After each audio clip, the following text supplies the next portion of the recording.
السلام علیکم ورحمۃ اللہ وبرکاتہ۔ جس نے دورہ قرآن کرنا ہے وہ میرے اس چینل کو سبسکرائب کر لیں اور بیل آئیکن کا بٹن دبا دیں تاکہ آنے والی ویڈیو کا نوٹیفیکیشن وہ آپ کو مل جائے۔ ہماری سورہ آل عمران تھی اور سورہ آل عمران کی آیت نمبر ہے 149۔ اعوذ باللہ من الشیطان الرجیم، بسم اللہ الرحمن الرحیم۔ یا ایہا الذین آمنوا ان تطیعوا الذین کفروا یردوکم علی اعقابکم فتنقلبوا خاسرین۔ اے ایمان والوں، اگر تم ان لوگوں کا کہا مانو گے جنہوں نے کفر اختیار کیا تو وہ تم کو الٹے پاؤں پھیر دیں گے جس کی وجہ سے تم ناکام ہو جاؤ گے۔ بل اللہ مولاکم، بلکہ اللہ وہ تمہارا مولا ہے، وہو خیر الناصرین، اور وہ بہتر مدد کرنے والا ہے۔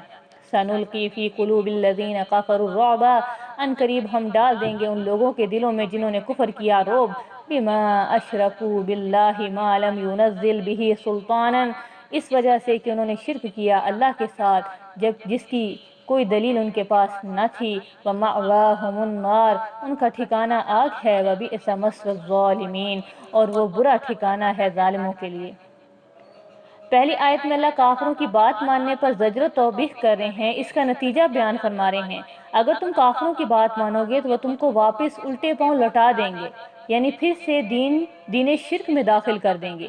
اگر ایسا ہوا تو تم بری طرح ناکام ہو جاؤ گے، دنیا کی خیر اور آخرت کی سعادت دونوں سے تمہیں محرومی ملے گی۔ آگے اللہ تعالیٰ فرماتے ہیں کہ اللہ ہی تمہارا مولا ہے اور وہ بہتر مدد کرنے والا ہے۔ آگے اللہ تعالیٰ مسلمانوں کو خوشخبری سنا رہے ہیں کہ ان قریب اللہ تعالیٰ ان لوگوں کے دلوں میں جنہوں نے کفر کیا تمہارا رعب ڈال دے گا۔ اس آیت کا سبب نزول بتاتے ہوئے فرماتے ہیں جب ابو سفیان اور اس کے ساتھی غزوہ احد کے بعد مکہ مکرمہ کی طرف چل دیے اور کچھ دور پہنچ گئے تو نادم ہوئے اور کہنے لگے تم لوگوں نے برا کیا، ان لوگوں کو قتل کر کے آتے یہاں تک کہ ان میں سے اس کے سوا کوئی بھی باقی نہ رہتا جو ادھر ادھر نکلا ہوا ہو، لہٰذا واپس چلو، ان سب کو ختم کر کے اللہ تعالیٰ نے ختم کر کے آؤ۔ اللہ تعالیٰ نے ان کے دلوں میں رعب ڈال دی اور وہ وہیں سے واپس چلے گئے۔ البتہ ایک اعرابی کو اس بات پر کچھ دینا کیا تو مدینہ منورہ پہنچے تو محمد صلی اللہ علیہ وسلم کے ساتھیوں کو یہ کہہ دینا کہ ہم نے ان کے لیے ایسی ایسی تیاری کر رکھی ہے۔ اللہ تعالیٰ نے رسول اللہ صلی اللہ علیہ وسلم کو اس بات کی خبر دے دی۔ آپ نے مقام حمراء الاسد تک اپنے صحابہ کو بھیجا تاکہ ان کا پیچھا کریں۔ وہ لوگ جا چکے تھے، کہیں ملاقات نہ ہوئی، تو اللہ تعالیٰ نے اس آیت میں اس کا ذکر کیا کہ ہم نے ان کے دلوں میں رعب ڈال دیا، اور رعب ڈالنے کا سبب بتاتے ہوئے ارشاد فرمایا اس وجہ سے رعب ڈال دیا انہوں نے اللہ کے ساتھ شرک کیا، وہ والا شرک کیا جس کی ان کے پاس کوئی دلیل نہ تھی۔ آگے اللہ کہتے ہیں ظالموں کا ٹھکانہ وہ کیا ہے، برا ہے، یعنی جو ظلم کرنے والے، کیونکہ شرک اللہ سب سے بڑا ظلم ہے نا، جس نے شرک کیا گویا اس نے سب سے بڑا ظلم کیا، تو جس نے سب سے بڑا ظلم کیا تو اللہ تعالیٰ اس کو جہنم میں داخل کریں گے۔ اللہ تعالیٰ فرماتے ہیں کہ سب کچھ معاف ہو جائے گا لیکن ظلم معاف نہیں ہوگا۔ ظلم قیامت والے دن نبی پاک صلی اللہ علیہ وسلم کی حدیث پاک کا مفہوم ہے کہ اندھیروں کی صورت میں ہوگا۔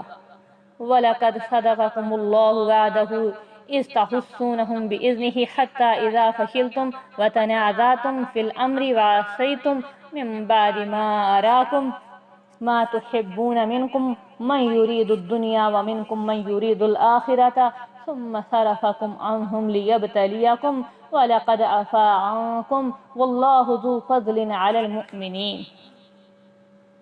اور بے شک اللہ نے اپنا وعدہ سچا کر دکھایا جو اس نے تم سے کیا تھا جس وقت تم دشمنوں کو بحکم خداوندی قتل کر رہے تھے، یہاں تک کہ جب تم بزدل ہو گئے اور حکم کے بارے میں تم نے آپس میں اختلاف کیا اور تم نے اس کے بعد نافرمانی کی جبکہ تمہیں اللہ نے وہ چیز دکھا دی جسے تم محبوب رکھتے تھے۔ تم میں سے بعض دنیا چاہتے تھے اور بعض آخرت کے طلبگار تھے، پھر اللہ نے تم کو دشمنوں کی طرف سے پھیر دیا تاکہ تم کو آزمائے، اور البتہ تحقیق اللہ نے تم کو معاف فرما دیا اور اللہ مومنین پر بڑے فضل والا ہے۔ استصعدون ولا تلوون على أحد والرسول يدعوكم في أخراكم فأصابكم غما بغم لكي لا تحزنوا على ما فاتكم ولا ما أصابكم والله خبير بما تعملون۔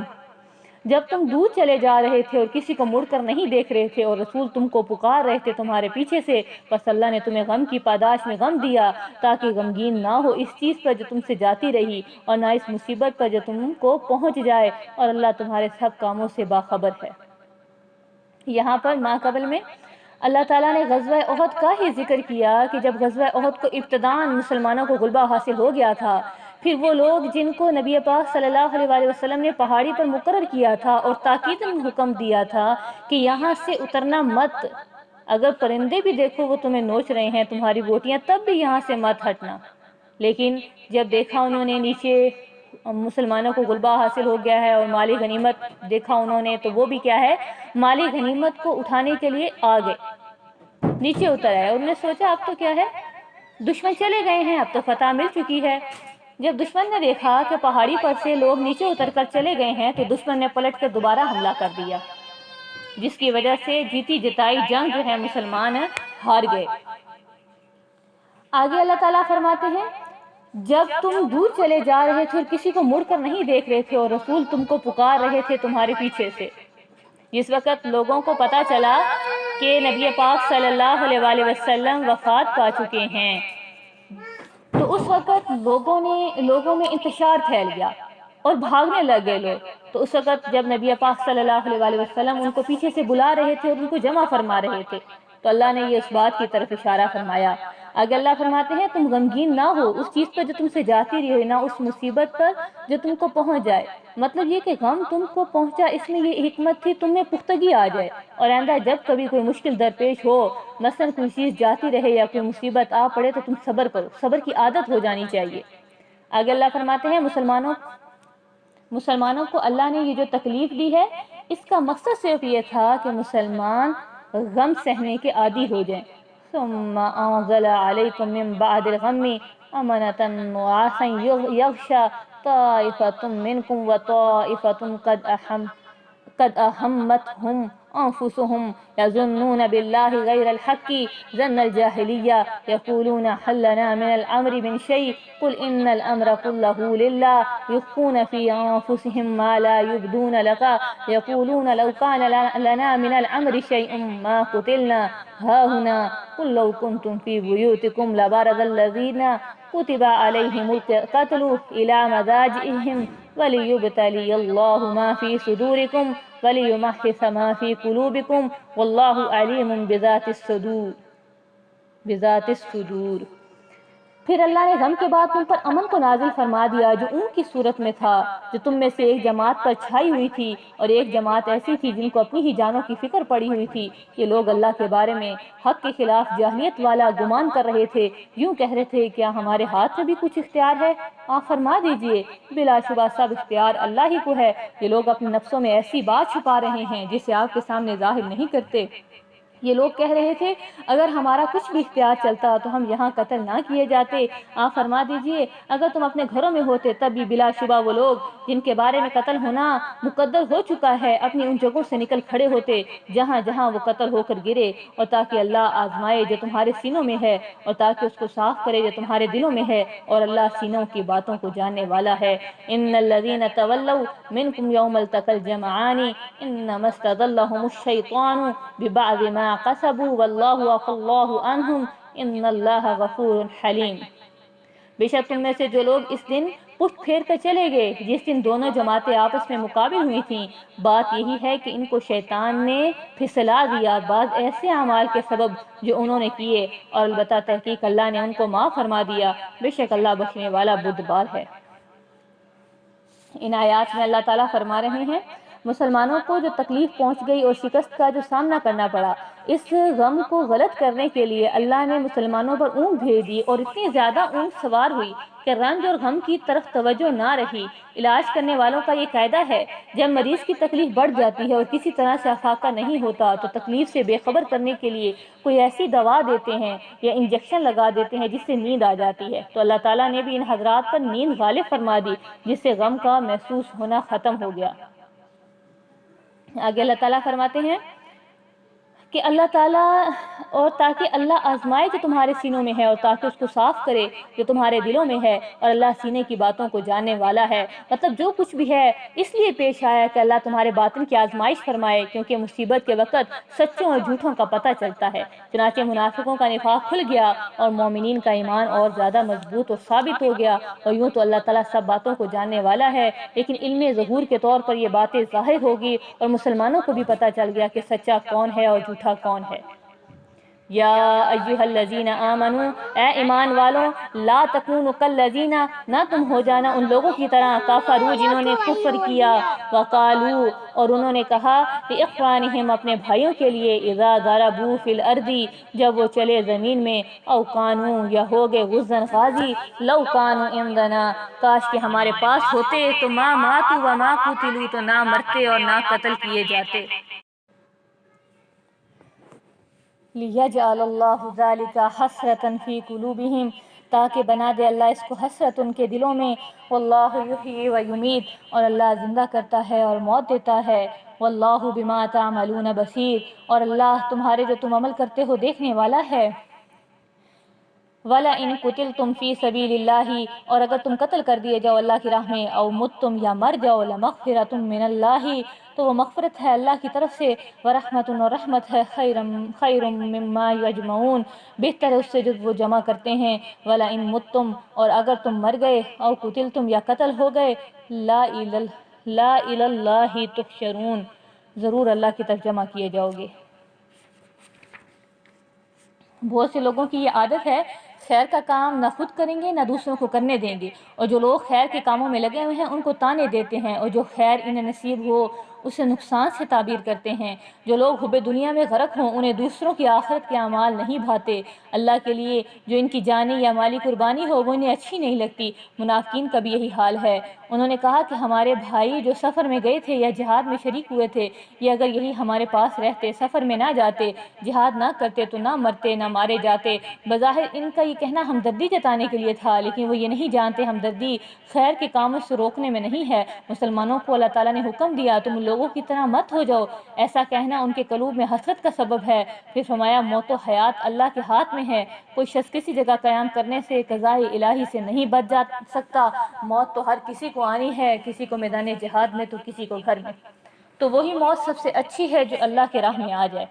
فَبِمَا رَحْمَةٍ مِّنَ اللَّهِ لِنتَ لَهُمْ سو اللہ کی رحمت کی وجہ سے آپ ان کے لیے نرم ہوگے، وَلَوْ كُنْتَ فَظًّا غَلِيظَ الْقَلْبِ اور اگر آپ ہوتے سخت مزاج اور سخت دل، لَانفَضُّوا مِنْ حَوْلِكَ تو وہ آپ کے پاس سے منتشر ہو جاتے، فَاعْفُ عَنْهُمْ بس ان کو معاف کر دو، وَاسْتَغْفِرْ لَهُمْ اور ان کے لیے استغفار کرو، وَشَاوِرْهُمْ فِي الْأَمْرِ اور ان سے مشورہ کرو کاموں میں، فَإِذَا عَزَمْتَ فَتَوَكَّلْ عَلَى اللَّهِ بس جب اب عزم کر لو کسی کام کے بارے میں پس بھروسہ کرو اللہ پر، ان اللہ یحب المتوکلین بے شک اللہ تعالیٰ محبت کرتا ہے بھروسہ کرنے والوں سے۔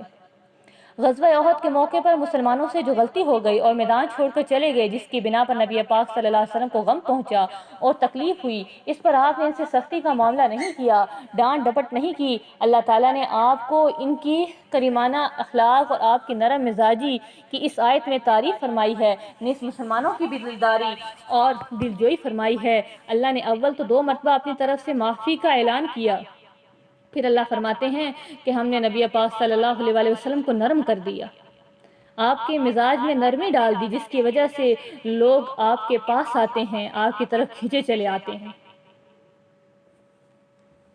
حضرت عبداللہ ابن مسعود سے روایت ہے، نبی پاک صلی اللہ علیہ وسلم نے ارشاد فرمایا، کیا میں تمہیں بتا دوں جو آتش دوزخ پر حرام ہے اور جس پر آتش دوزخ حرام ہے؟ پھر فرمایا یہ صرف اس شخص کی ہے جس سے ملنا جلنا آسان ہو، نرم مزاج ہو اور قریب ہو۔ ایک اور روایت میں آتا ہے، سرور کائنات صلی اللہ علیہ وسلم نے ارشاد فرمایا، جنت میں سخت مزاج بد اخلاق داخل نہ ہوں گے۔ لہٰذا جہاں تک کوشش کرو اچھے اخلاق سے کام لیا جائے، اپنے اخلاقات کو سنوارا جائے۔ باقی اعمال تو اللہ تعالیٰ کے لیے ہوتے ہیں، لیکن یہ اخلاق یہ انسانوں کے لیے ہوتے ہیں، اور جو معاملات انسانوں کے ساتھ ہوں گے تو ان کی معافی نہیں ہے جب تک کہ وہ انسان خود نہ معاف کر دے۔ اِن يَنصُرْكُمُ اللَّهُ فَلَا غَالِبَ لَكُمْ اور اگر اللہ تمہاری مدد فرمائے تو تم پس کوئی غالب آنے والا نہیں ہے تم پر، وَإِن يَخْذُلْكُمْ اور اگر وہ تمہیں چھوڑ دے، فَمَنْ ذَا الَّذِي يَنصُرُكُمْ پس کون ہے وہ جو تمہاری مدد کرے، من بعد ہی اس کے بعد، وَعَلَى اللَّهِ فَلْيَتَوَكَّلِ الْمُؤْمِنُونَ بس چاہیے کہ مومنوں کو اللہ پر ہی بھروسہ کرنا چاہیے۔ ان آیات میں اللہ تعالیٰ فرما رہے ہیں کہ اگر کسی کی اللہ مدد کر لے تو اس کے اوپر کوئی بھی غالب نہیں آنے والا، اور اگر کسی کی مدد اللہ چھوڑ دے تو اس کو کوئی بھی بچانے والا نہیں ہے۔ یعنی تمام کے تمام اعمال، تمام کے تمام امور وہ اللہ تعالیٰ کے قبضے میں ہے، اللہ جس کی چاہے مدد فرمائے، اللہ جس کی چاہے مدد چھوڑ دے۔ وما كان لنبي أن يغل ومن يغل يأت بما غل يوم القيامة ثم توفى كل نفس ما كسبت وهم لا يظلمون۔ اور نبی کے خیانت شان یہ نہیں ہے کہ وہ خیانت کرے، اور جو شخص خیانت کرے گا وہ اس خیانت کی ہوئی چیز کو قیامت کے دن لے کر آئے گا، پھر ہر شخص کو اس کے کیے کا بدلہ دیا جائے گا اور ان پر ظلم نہیں کیا جائے گا۔ غزوہ بدر کے موقع پر مال غنیمت میں سے ایک سست چادر نہیں مل رہی تھی۔ بعض لوگوں نے خیال کیا کہ شاید آپ صلی اللہ علیہ وسلم نے لے لی ہے۔ اس پر اللہ تعالیٰ نے یہ آیت نازل فرمائی اور فرمایا کہ نبی کے خیانت شان نہیں ہے کہ وہ خیانت کرے۔ جو شخص خیانت کرے گا، آگے اللہ فرماتے ہیں کہ وہ اپنی خیانت کی ہوئی چیز قیامت والے دن لے کر آئے گا۔ أَفَمَنِ اتَّبَعَ رِضْوَانَ اللَّهِ كَمَنْ بَاءَ بِسَخَطٍ مِّنَ اللَّهِ فَمَأْوَاهُ جَهَنَّمُ وَبِئْسَ الْمَصِيرُ هُمْ دَرَجَاتٌ عِندَ اللَّهِ وَاللَّهُ بَصِيرٌ بِمَا يَعْمَلُونَ۔ کیا جو شخص اللہ کی رضا کا تابع ہو وہ ایسے شخص کی طرح ہو سکتا ہے جو اللہ کے غضب کا مستحق ہو؟ اس کا ٹھکانہ دوزخ ہے اور وہ برا ٹھکانہ ہے۔ یہ لوگ اللہ تعالیٰ کے نزدیک درجات میں مختلف ہوں گے اور اللہ تعالیٰ ان کاموں کو دیکھتا ہے جو وہ کرتے ہیں۔ ان دونوں آیتوں میں اللہ کی رضا تلاش کرنے والے اور اللہ کے غصے کے مستحق ہونے والوں کے درمیان جو فرق ہے وہ بیان کیا گیا۔ ارشاد ہے اللہ کی رضا کے طالب اور وہ لوگ جو اپنے اعمال بد کی وجہ سے اللہ کے غضب کے مستحق ہوئے، یہ دونوں فریق کبھی بھی برابر نہیں ہو سکتے، کیونکہ ایک وہ ہیں جن کی وجہ سے اللہ راضی ہے اور جن سے اللہ راضی ہوتا ہے انہیں جنت عطا کرتا ہے، اور ایک وہ ہیں جن پر اللہ کا غضب ہے اور جن پر اللہ کا غضب ہوتا ہے وہ دوزخ میں جاتا ہے۔ لَقَدْ مَنَّ اللَّهُ عَلَى الْمُؤْمِنِينَ إِذْ بَعَثَ فِيهِمْ رَسُولًا مِّنْ أَنفُسِهِمْ يَتْلُو عَلَيْهِمْ آيَاتِهِ وَيُزَكِّيهِمْ وَيُعَلِّمُهُمُ الْكِتَابَ وَالْحِكْمَةَ وَإِنْ كَانُوا مِنْ قَبْلُ لَفِي ضَلَالٍ مُّبِينٍ۔ در حقیقت اللہ تعالیٰ نے مومنین پر احسان فرمایا جب ان میں انہی میں سے ایک رسول بھیجا جو ان کو اللہ کی آیتیں پڑھ کر سناتا تھا اور ان کا تزکیہ کرتا تھا اور ان کو کتاب اور حکمت سکھاتا تھا، اور اس میں شک نہیں ہے جو لوگ اس سے پہلے تھے کھلی ہوئی گمراہی میں تھے۔ اللہ تعالیٰ بہت بڑا کریم ہے، صدیوں سے لوگ شرک اور کفر کی دلدل میں پھنسے ہوئے ہیں۔ صرف چند افراد ہیں جو اللہ کے ماننے والے ہیں دنیا میں رہے، ورنہ سارے کے سارے لوگ شرک میں پھنسے ہوئے ہیں۔ تو اللہ تعالیٰ جس وقت ہر طرف شرک تھا تو اللہ تعالیٰ نے نبی پاک صلی اللہ علیہ وسلم کو مبعوث فرما دیا، اور اللہ تعالیٰ اپنی اسی نعمت کو گنوا رہے ہیں کہ میں نے تم پر کتنا بڑا احسان کیا کہ جب تم گمراہ تھے، بھٹکے ہوئے تھے، تو میں نے تم کو راہ دکھانے کے لیے ایک نبی بھیجا۔ أَوَلَمَّا أَصَابَتْكُم مُّصِيبَةٌ قَدْ أَصَبْتُم مِّثْلَيْهَا قُلْتُمْ أَنَّ هَٰذَا قُلْ هُوَ مِنْ عِندِ أَنفُسِكُمْ إِنَّ اللَّهَ عَلَىٰ كُلِّ شَيْءٍ قَدِيرٌ وَمَا أَصَابَكُمْ يَوْمَ الْتَقَى الْجَمْعَانِ فَبِإِذْنِ اللَّهِ وَلِيَعْلَمَ الْمُؤْمِنِينَ وَلِيَعْلَمَ الَّذِينَ نَافَقُوا وَقِيلَ لَهُمْ تَعَالَوْا قَاتِلُوا فِي سَبِيلِ اللَّهِ أَوِ ادْفَعُوا قَالُوا لَوْ نَعْلَمُ قِتَالًا لَاتَّبَعْنَاكُمْ هُمْ لِلْكُفْرِ يَوْمَئِذٍ أَقْرَبُ مِنْهُمْ لِلْإِيمَانِ يَقُولُونَ بِأَفْوَاهِهِم مَّا لَيْسَ فِي قُلُوبِهِمْ وَاللَّهُ أَعْلَمُ بِمَا يَكْتُمُونَ الَّذِينَ قَالُوا لِإِخْوَانِهِمْ وَقَعَدُوا لَوْ أَطَاعُونَا مَا قُتِلُوا قُلْ فَادْرَءُوا عَنْ أَنفُسِكُمُ الْمَوْتَ إِن كُنتُمْ صَادِقِينَ۔ اور جس وقت تم کو ایسی مصیبت پہنچی جس کی دوگنی مصیبت تم پہنچا چکے، تو کیا تم یوں کہتے ہو یہ کہاں سے آئی ہے؟ آپ فرما دیجئے یہ تمہاری اپنی ہی جانوں کی طرف سے آئی ہے، بے شک اللہ ہر چیز پر قادر ہے۔ اور جو تکلیف تمہیں پہنچی ہے جس دن دونوں جماعتیں ایک دوسرے کے مقابل آئیں، تو یہ اللہ کے حکم سے تھا تاکہ اللہ جان لے مومنین کو اور جان لے ان لوگوں کو جن کے دلوں میں نفاق ہے، اور ان سے کہا گیا کہ آؤ جنگ کرو اللہ کی راہ میں یا دفاع کرو۔ وہ کہنے لگے اگر ہم جنگ کرنا جانتے ہوں تو ضرور تمہارے ساتھ ہو لیتے۔ وہ لوگ اس دن بنسبت ایمان کے کفر سے زیادہ قریب ہیں، وہ اپنے منہوں سے وہ بات کہتے ہیں جو ان کے دلوں میں نہیں ہے، اور اللہ خوب جاننے والا ہے اس بات کو جسے وہ چھپاتے ہیں۔ جنہوں نے اپنے بھائیوں سے کہا اور خود بیٹھے رہے اگر ہماری بات مانتے تو نہ مارے جاتے، فرما دیجئے تم اپنی جانوں سے موت کو دفع کر کے دکھاؤ اگر تم سچے ہو۔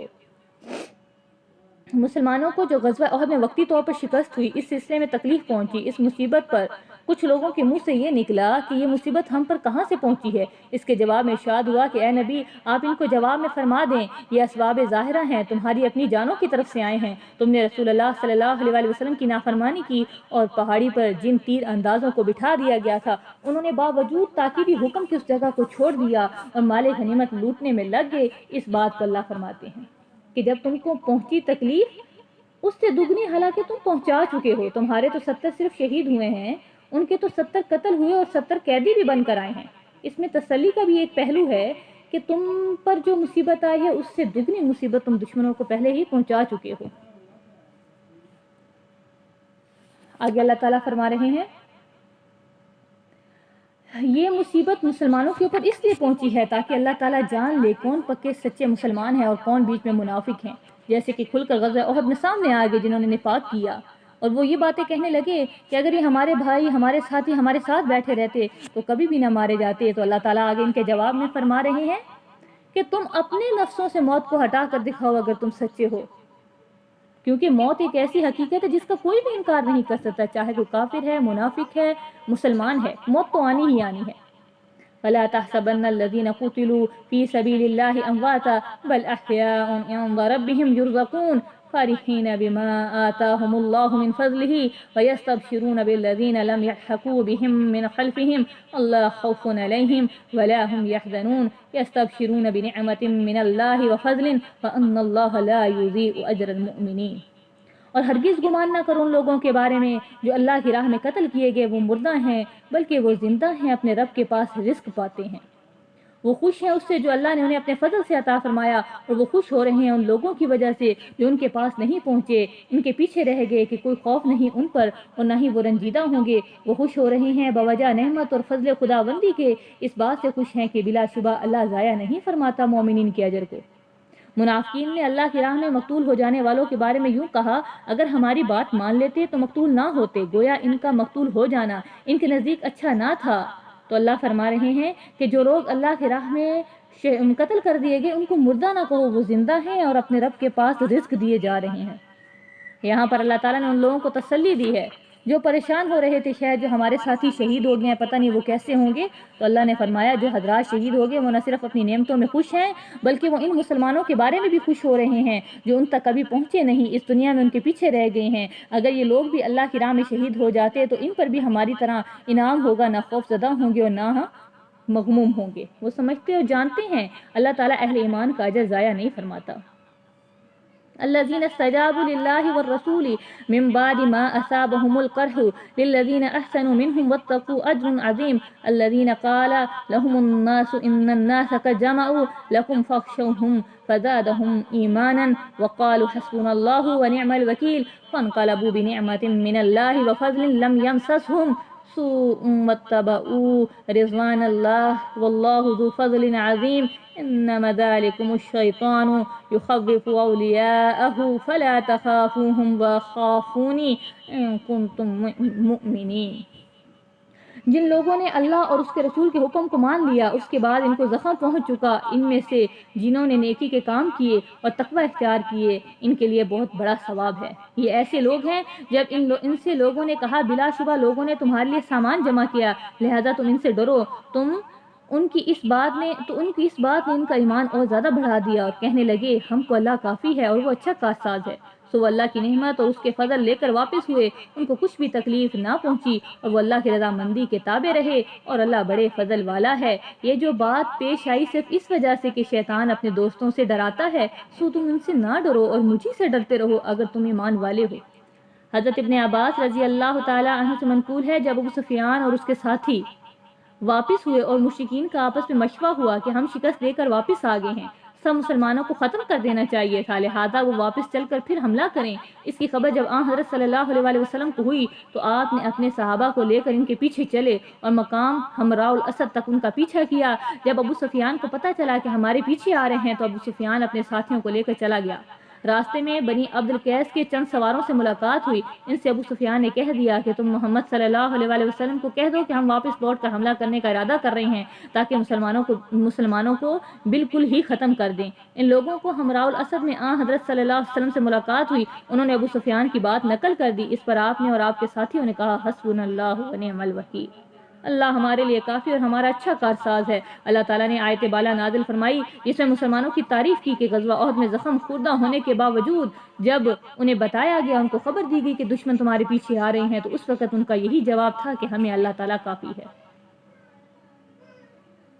ابو سفیان نے چلتے وقت یہ کہہ دیا تھا اب بدر میں جنگ ہوگی، جہاں تم نے ہمارے آدمیوں کو قتل کیا، اس وجہ سے رسول اللہ صلی اللہ علیہ وسلم اور صحابہ کے ساتھ بدر کے لیے روانہ ہوئے، ساتھ ہی تجارت کا سامان بھی لے گئے، اگر جنگ ہوئی تو جنگ کریں گے ورنہ تجارت ہوئی تو تجارت کر کے واپس لوٹ آئیں گے۔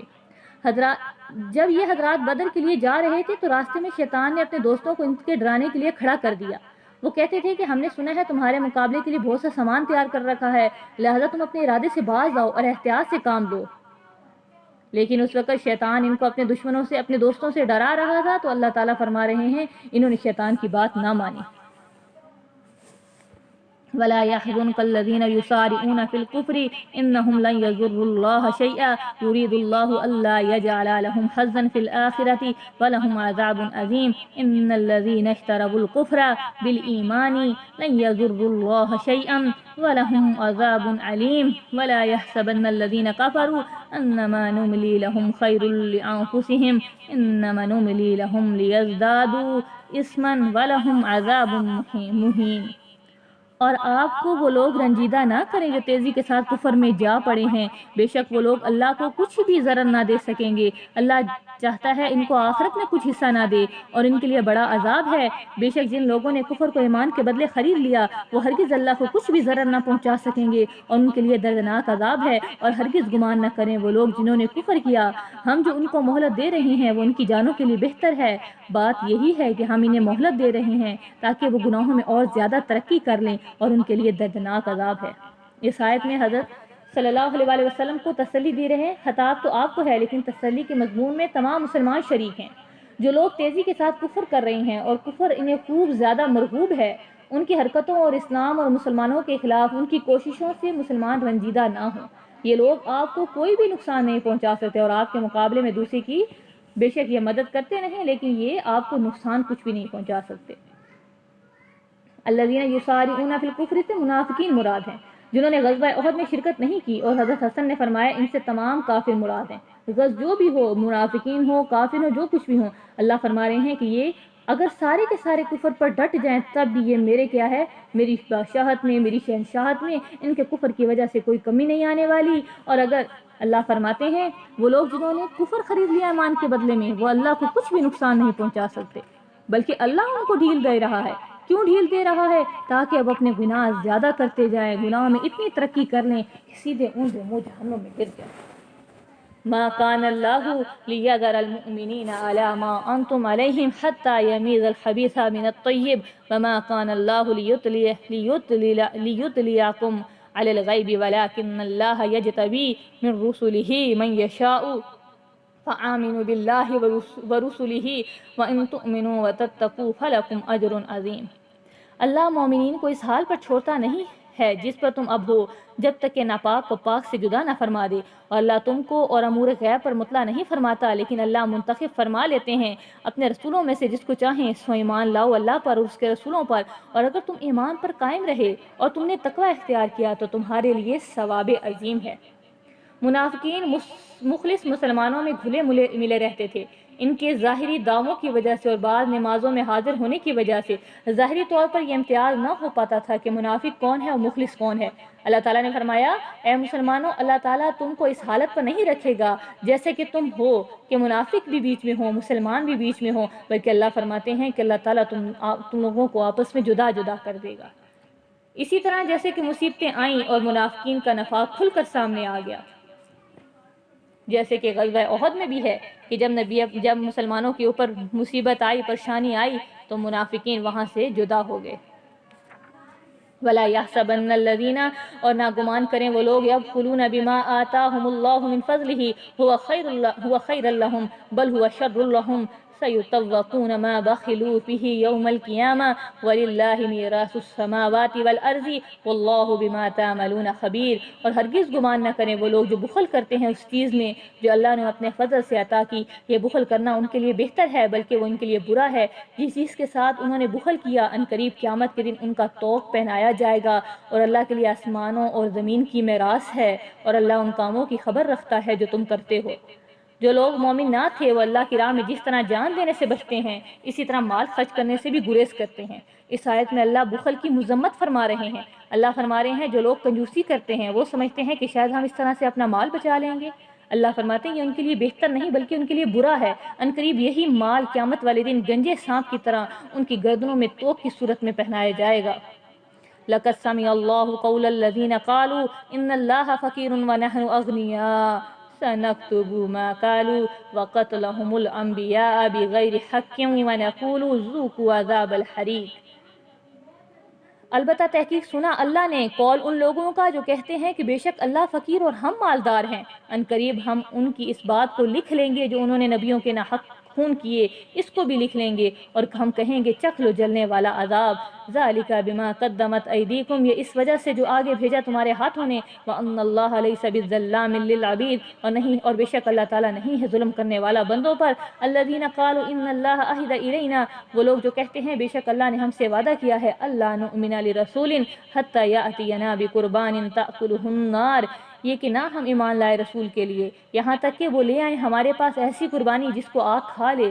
قل قد جاءکم رسل من قبل بالبینات وبالذی قلتم فلما قتلتموہم ان کنتم صادقین، کہہ دو کہ تحقیق آئے تمہارے پاس رسول تم مجھ سے پہلے واضح نشانیوں کے ساتھ اور اس چیز کے ساتھ جو تم کہتے تھے، بس کس لیے تم نے ان کو قتل کیا اگر تم سچے ہو؟ فَإِن كَذَّبُوكَ فَقَدْ كُذِّبَ الرُّسُلُ مِن قَبْلِكَ جَاءُوا بِالْبَيِّنَاتِ وَالزُّبُرِ وَالْكِتَابِ الْمُنِيرِ۔ بس اگر وہ آپ کو جھٹلائیں تو آپ سے پہلے رسولوں کو بھی جھٹلا چکے، اور وہ کھلی کھلی نشانیاں اور صحیفے لے کے آئے اور روشن کتاب لے کے آئے۔ حضرت ابن عباس رضی اللہ تعالیٰ عنہ سے منقول ہے، حضرت ابو بکر صدیق رضی اللہ تعالیٰ عنہ ایک دن یہودیوں کے بیت المدارس میں تشریف لے گئے۔ وہاں ایک شخص کے پاس یہودی جمع تھے جس کا نام فخاس تھا۔ فخاس نے کہا، اے ابو بکر، ہمیں اللہ کی طرف کوئی محتاجی نہیں اور اللہ ہمارا محتاج ہے، اگر وہ غنی ہوتا تو ہم سے قرض کیوں مانگتا؟ تمہارا نبی یہ بتاتا ہے کہ اللہ قرض طلب کرتا ہے۔ اس پر حضرت ابو بکر رضی اللہ تعالیٰ عنہ کو غصہ آ گیا اور فخاس کے چہرے پر تماچا مارا۔ فخاس رسول اللہ صلی اللہ علیہ وسلم کی خدمت میں پہنچ گیا اور کہنے لگا، اے محمد، دیکھو تمہارے ساتھی نے میرے ساتھ کیا کیا۔ آپ صلی اللہ علیہ وسلم نے حضرت ابو بکر رضی اللہ تعالیٰ عنہ سے فرمایا، تم نے ایسا کیوں کیا؟ انہوں نے عرض کیا، یا رسول اللہ، اس نے بہت سخت بات کہی ہے، یہ کہتے ہیں کہ اللہ فقیر اور ہم مالدار ہیں۔ اس پر فخاس منکر ہو گیا تو اللہ تعالیٰ نے آیت بالا نازل فرمائی۔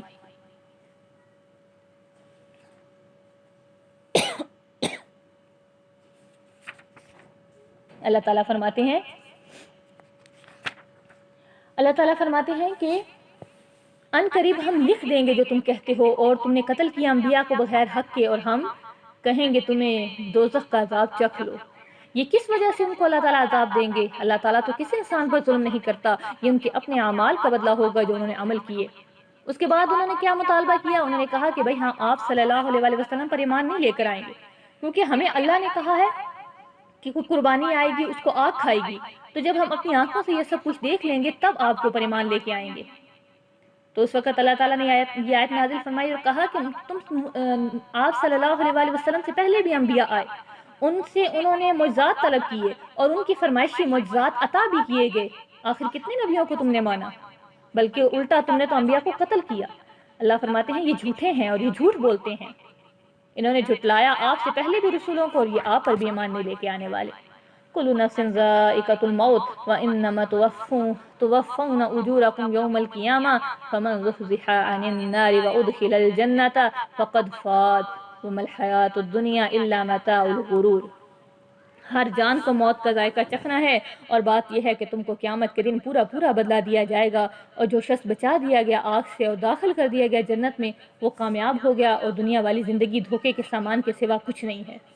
یہاں پر اللہ فرما رہے ہیں کہ کوئی مومن ہے، کافر ہے، منافق ہے، جو کچھ بھی ہے، سب کو موت آنی ہے۔ پھر موت کے بعد اللہ فرما رہے ہیں کہ وہ لوگ جو آگ سے بچا لیے گئے اور جنت میں داخل کر لیے گئے وہی اصل کامیاب انسان ہیں۔ کامیابی کا دار و مدار یہ نہیں ہے کہ کوئی دنیا میں بہت بڑا ہو گیا، کسی کو بہت بڑا عہدہ مل گیا۔ کامیابی کا اصل دار و مدار آخرت کی کامیابی ہے۔ یہ دنیا تو چند روز کا سامان ہے اور ختم ہو جائے گی بالآخر۔ لَتُبْلَوُنَّ فِي أَمْوَالِكُمْ وَأَنفُسِكُمْ وَلَتَسْمَعُنَّ مِنَ الَّذِينَ أُوتُوا الْكِتَابَ مِنْ قَبْلِكُمْ وَمِنَ الَّذِينَ أَشْرَكُوا أَذًى كَثِيرًا وَإِن تَصْبِرُوا وَتَتَّقُوا فَإِنَّ ذَلِكَ مِنْ عَزْمِ الْأُمُورِ۔ تم لوگ ضرور آزمائے جاؤ گے اپنی جانوں اور مالوں کے بارے میں، اور جن لوگوں کو تم سے پہلے کتاب دی گئی اور جن لوگوں نے شرک کیا ان کی طرف سے ضرور بہت سی باتیں دل آزاری کی سنو گے، اور اگر تم صبر کرو اور تقوی اختیار کرو تو بلا شبہ ہمت کے کاموں میں سے ہے۔ اس آیت میں اللہ تعالیٰ مسلمانوں کو بتا رہے ہیں صبر اور آزمائش کے جو واقعات تمہارے سامنے آئے یہ نہ سمجھو کہ یہ آخری ہیں، ان کے بعد ایسے واقعات پیش نہیں آئیں گے۔ اللہ فرماتے ہیں ہم بار بار تم لوگوں کی آزمائش کرتے رہیں گے۔ اور اسی طرح اللہ فرما رہے ہیں یہود و نصارہ اور مشرکین تمہیں ایذا پہنچاتے رہیں گے، تو ان کی ایسی باتیں سنو جن سے تمہیں دکھ پہنچے۔ دشمن اپنی حرکت سے کبھی بھی باز نہیں آئیں گے۔ تمہیں ان کی ایذاؤں اور بد زبانیوں سے گھبرانا نہیں ہے بلکہ اس پر صبر کرنا ہے۔ اللہ فرماتے ہیں کہ بے شک صبر یہ بڑی ہمت کے کاموں میں سے ہے۔ وَإِذْ أَخَذَ اللَّهُ مِيثَاقَ الَّذِينَ أُوتُوا الْكِتَابَ لَتُبَيِّنُنَّهُ لِلنَّاسِ وَلَا تَكْتُمُونَهُ فَنَبَذُوهُ وَرَاءَ ظُهُورِهِمْ وَاشْتَرَوْا بِهِ ثَمَنًا قَلِيلًا فَبِئْسَ مَا يَشْتَرُونَ۔ اور جب اللہ نے ان لوگوں سے مضبوط عہد لیا جن کو کتاب دی گئی، تم ضرور کتاب کو لوگوں کے سامنے بیان کرو گے اور اس کو چھپاؤ گے نہیں، سو انہوں نے اس کو اپنی پختوں کے پیچھے ڈال دیا اور انہوں نے اس کے ذریعے تھوڑی سی قیمت خرید لی، سو بری چیز ہے وہ چیز جو وہ خریدتے ہیں۔ اس میں بھی اللہ تعالیٰ یہود و نصارہ کے علماء کی بدعمالی کا ذکر فرما رہے ہیں کہ ان سے عہد لیا گیا تھا کہ اللہ کی کتاب کے اندر جو کچھ ہے وہ بالکل ویسا بیان کریں گے، لیکن انہوں نے اس کی نافرمانی کی اور اس کے اندر جو کچھ تھا اس کو چھپا لیا اور اس کے بدلے میں تھوڑی سی قیمت خرید لی۔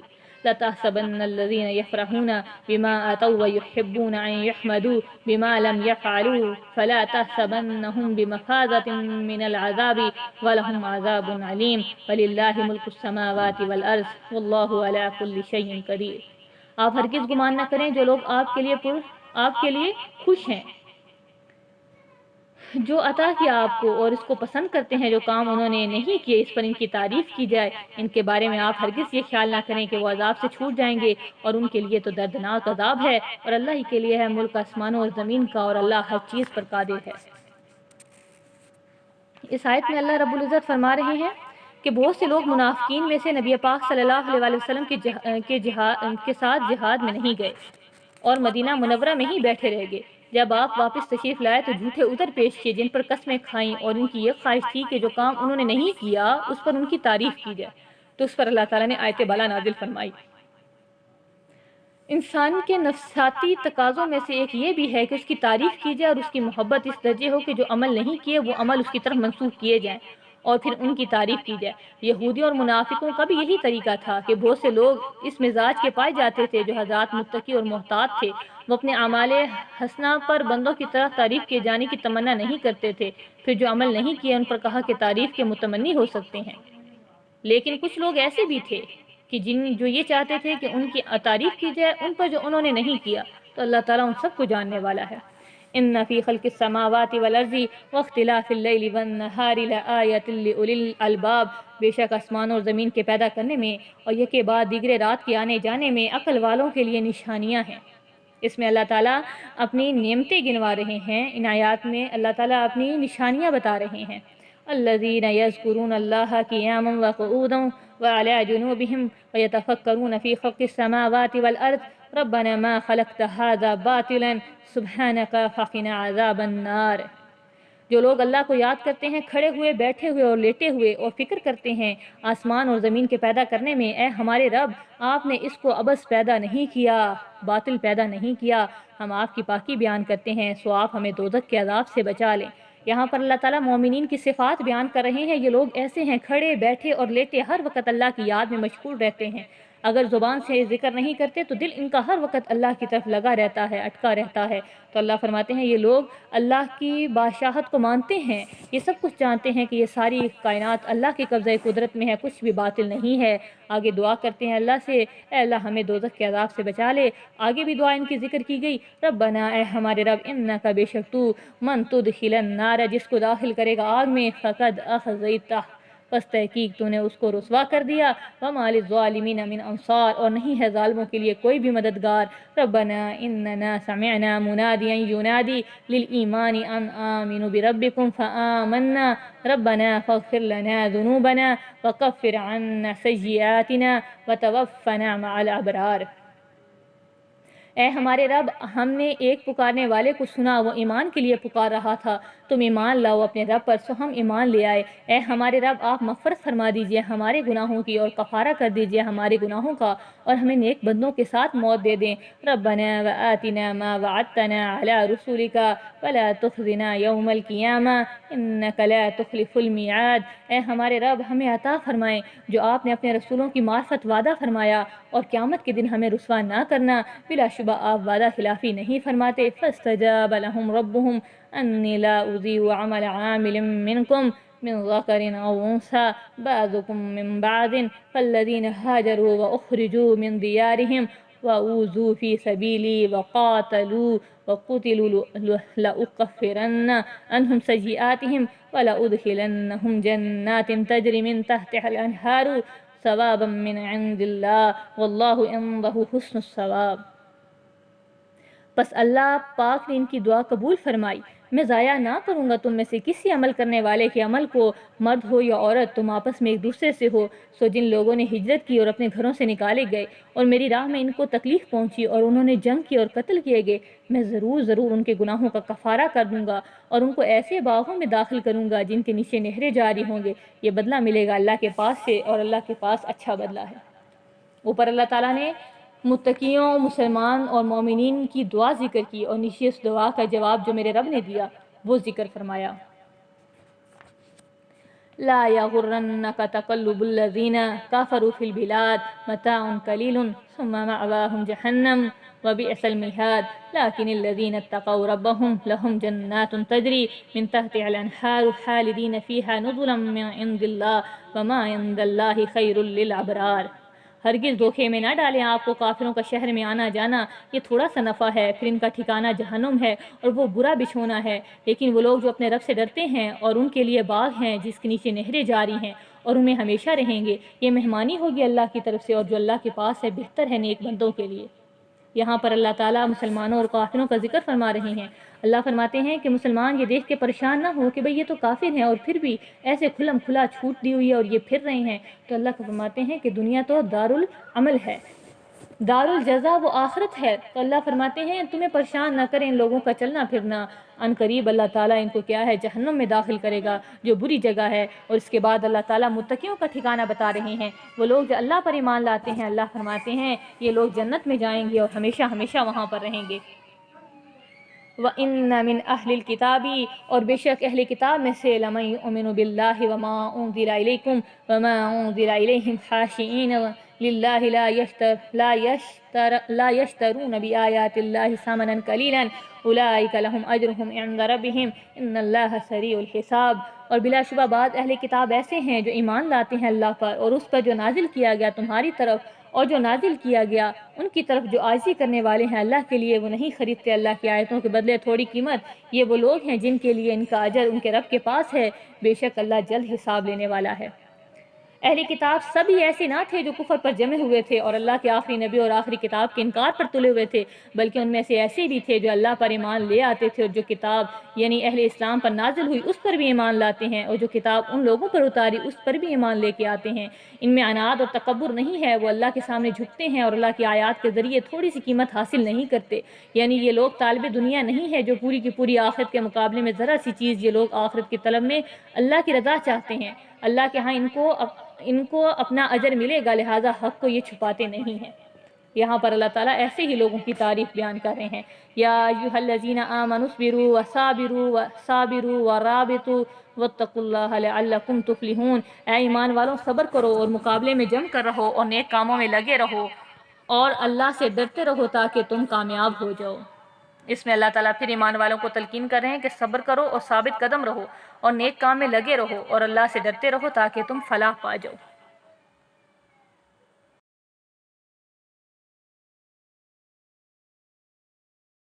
السلام علیکم ورحمۃ اللہ وبرکاتہ. جس نے دورہ قرآن کرنا ہے وہ میری اس چینل کو سبسکرائب کر لیں اور بیل آئیکن کا بٹن دبا دیں تاکہ آنے والی ویڈیو کا نوٹیفیکیشن وہ آپ کو مل جائے۔